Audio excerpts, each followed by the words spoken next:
Dizem que algumas pessoas nascem com a escuridão dentro de si, que a violência é um traço genético, uma herança maldita. Mas há outras que são moldadas por essa escuridão, que aprendem a respirar na ausência de luz. E a história de hoje é sobre uma dessas almas. Michael Gordon Peterson nasceu em 6 de dezembro de 1952, na cidade de Luton, Inglaterra. Uma cidade de operários, de fumaça subindo das chaminés, de trabalho duro e silêncios que pareciam gritar. Ele cresceu nesse cenário. Um garoto como tantos outros, mas com uma faísca diferente nos olhos. Uma faísca que desde cedo se recusava a ser apagada.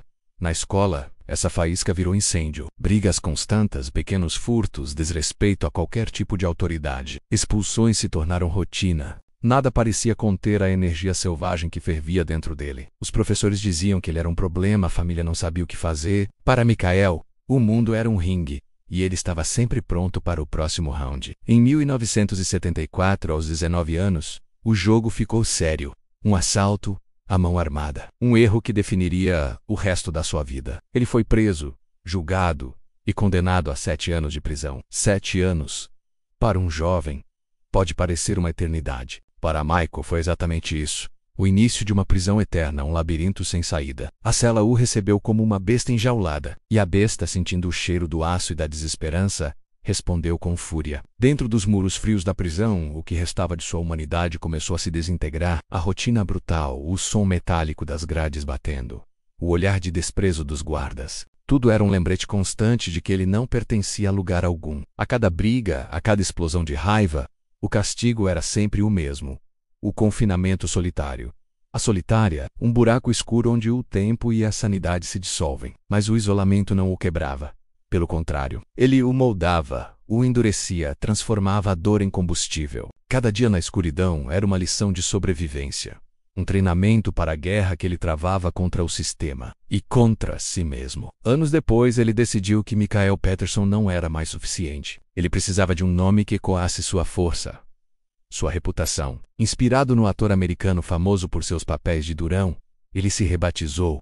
Passou a se chamar Charles Bronson, um nome que soava forte, pesado, quase lendário. Mas havia uma grande diferença. Enquanto o Bronson de Hollywood interpretava heróis nas telas, o Bronson britânico se tornava o anti-herói brutal da vida real. Nas décadas seguintes, ele consolidou sua fama como o prisioneiro mais violento e perigoso do Reino Unido.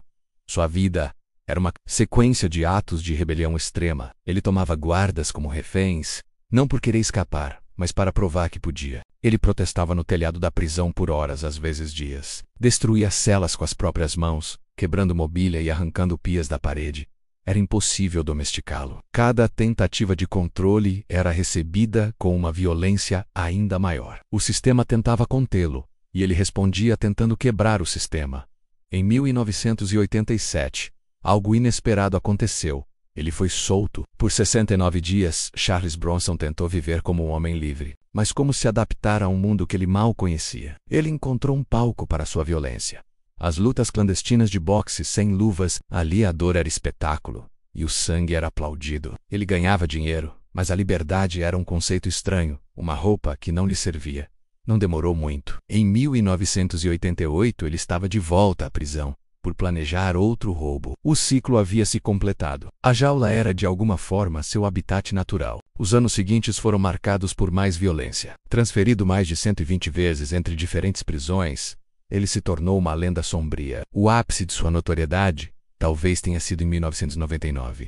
Durante um de seus surtos, ele tomou um professor de arte que estava na prisão para dar aulas como refém. Por mais de 40 horas, ele manteve o homem em cativeiro, armado com uma barra de ferro improvisada. Suas exigências eram bizarras. Um helicóptero, sorvete e uma xícara de chá. Quando finalmente foi dominado, ele disse, com um sorriso irônico, foi só um pouco de diversão. Mas então, algo começou a mudar. No silêncio opressivo da cela solitária onde passou décadas, Bronson encontrou uma nova forma de se expressar. Uma que não envolvia sangue ou gritos. Ele começou a desenhar. As mesmas mãos que destruíam celas e quebravam ossos agora seguravam um lápis com delicadeza. Elas criavam. Seus desenhos eram um espelho de sua mente. Rostos distorcidos, figuras presas atrás de grades, gritos silenciosos capturados no papel. Eram obras brutais, honestas e, de uma forma estranha, comoventes. Suas obras de arte começaram a chamar a atenção. Foram expostas em galerias de Londres, vendidas por milhares de libras, o público, fascinado e horrorizado, se perguntava como um homem tão brutal, um monstro, podia criar algo tão humano. Em 2008, sua história inacreditável virou filme. O aclamado ator Tom Hardy, conhecido por suas transformações físicas, o interpretou no filme Bronson. O filme se tornou um clássico cult. E o verdadeiro Bronson, ele assistiu ao filme de sua cela e, com seu humor característico, elogiou o ator. Ele me interpretou melhor do que eu mesmo. O tempo continuou a passar. As paredes da cela permaneceram as mesmas. Em 2014, ele mudou de nome novamente. Agora se chamava Charles Salvador. Uma homenagem, ele disse, a um de seus artistas favoritos, Salvador Dalí.